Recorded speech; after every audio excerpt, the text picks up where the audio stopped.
Selamat pagi Narasi People. Narasi Pagi datang lagi nih untuk menemani sarapan informasi kamu.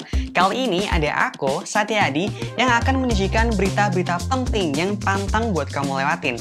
Ada klaim dari Taliban yang katanya bakal menjalankan pemerintahan secara inklusif. Juga ada kabar dari Johnny Depp yang mengaku diboykot sama Hollywood. Ada juga update COVID-19 di New Zealand dan keberangkatan kontingen Indonesia di Paralimpiade 2020. Terakhir, ada kabar dari Pak Mahfud MD dan film porno. Apa hubungannya ya? Gak pakai lama, langsung aja kita simak selengkapnya.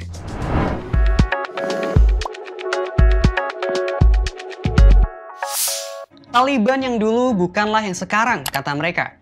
Tapi para warga Afghanistan masih harap-harap cemas nih dengan peralihan kekuasaan ke kelompok Taliban. Gelombang eksodus warga Afghanistan setelah direbutnya pemerintahan oleh Taliban jadi gambaran bagaimana warga Afghanistan ketakutan terhadap Taliban. Mereka khawatir Taliban akan menjalankan praktik pemerintahan yang syarat kekerasan seperti sebelumnya. Namun, tak lama setelah menduduki Kabul, Taliban bilang akan lebih inklusif dalam mengelola pemerintahan, termasuk menghargai hak-hak perempuan dan kalangan minoritas. Hal ini juga diyakinkan oleh mantan Wapres RI Yusuf Kala yang telah 4 kali bertemu dengan petinggi Taliban, termasuk saat ia mengundang Taliban ke Jakarta. JK mengatakan Taliban kagum dengan praktik Islam di Indonesia yang berjalan dengan baik dan moderat. JK pun meyakini pemerintahan Taliban sekarang berbeda dengan 20 tahun lalu dalam artian lebih terbuka dan toleran. Anggota Komisi Budaya Taliban, Enamullah Samangani, dalam pernyataan pada Selasa 17 Agustus 2021 memberi gambaran kecil bagaimana Taliban akan menjalankan roda pemerintahan di Afghanistan. Ia menyebut perempuan harus bergabung dalam pemerintahan.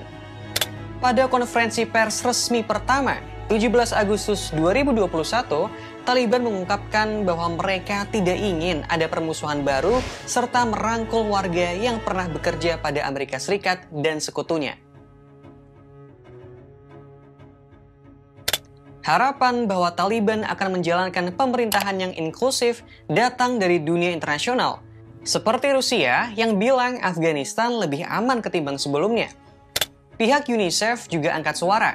Mereka cukup optimis dengan diskusi bersama pihak Taliban terkait pendidikan anak perempuan di sana.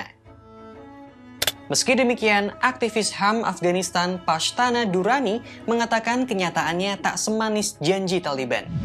So what they are saying, of course, they are looking for legitimacy from all these different countries to be accepted as the legitimate government of Afghanistan. But then at the same time, what are they doing in practice? A, either they don't have a control on their foot soldiers, or B, they really want the legitimacy but they are not willing to do the work. Memang belum terlihat sih gimana Afghanistan ke depannya di bawah pemerintahan Taliban. Dunia internasional harus benar-benar kerja keras untuk memastikan pemerintahan Taliban yang sewenang-wenang dan otoriter di masa lalu nggak kembali terulang. Semoga saja ya. Ada apa nih? Kok Mahfud MD bawa-bawa langganan porno?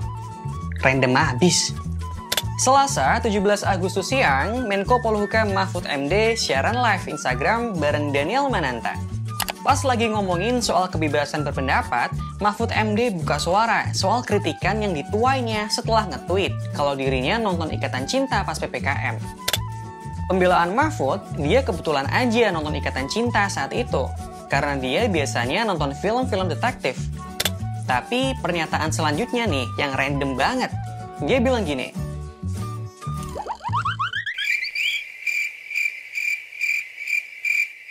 "Jaka sembung bawa kapak. Kayaknya gak nyambung deh Pak. Pak Mahfud kan dulu dikritik bukan karena mutu tontonannya, tapi karena kepekaan dan sikap prihatin.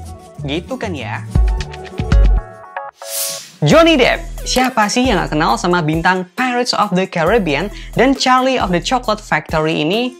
Nah, dia bikin pernyataan mengejutkan nih. Johnny Depp mengaku kalau dia diboykot sama Hollywood. Hah? Masih ingat sama kasus yang menimpa Depp beberapa waktu lalu?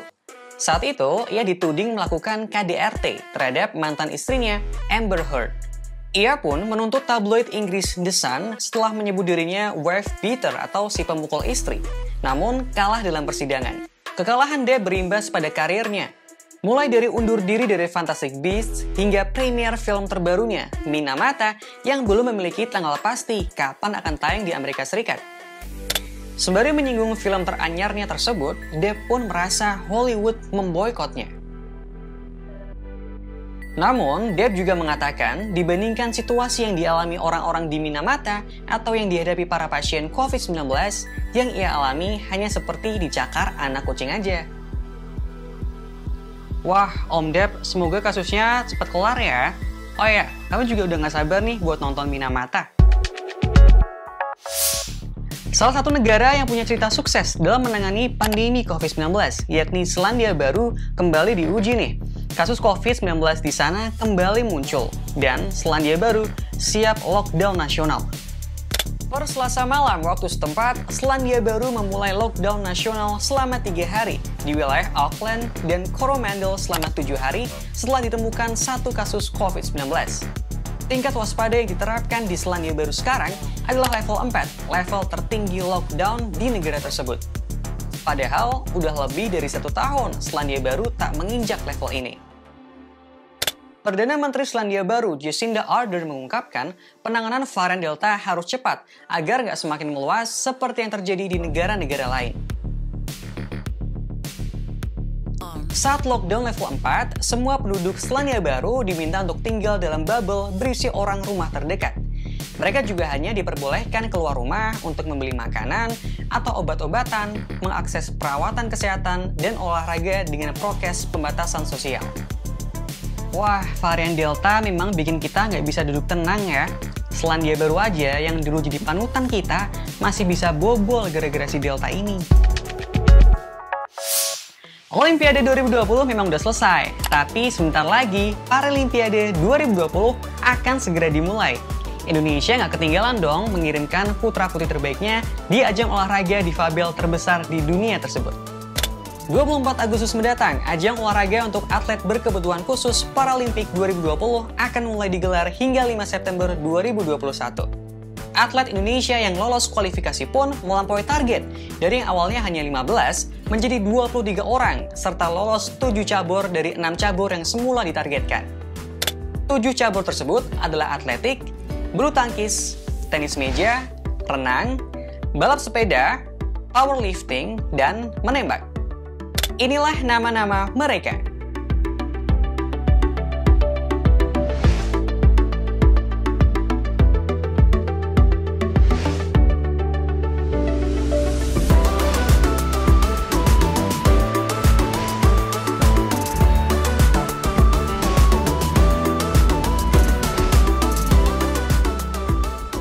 Kloter pertama atlet yang terdiri dari para table tennis, para cycling, dan para swimming sudah bertolak ke Jepang pada 17 Agustus 2021. Kita dukung doa dari Indonesia ya, semoga para atlet kita sehat selalu, bisa memberikan yang terbaik, dan bisa membawa pulang medali emas. Amin. Itu tadi kabar pagi yang bisa aku kasih buat kamu. Besok narasi pagi akan kembali hadir pukul 8 waktu Indonesia Barat. Jangan lupa ya, antar malam tonton Mata Najwa pukul 8 malam di Trans 7. Sehat dan semangat selalu semuanya. Sampai jumpa!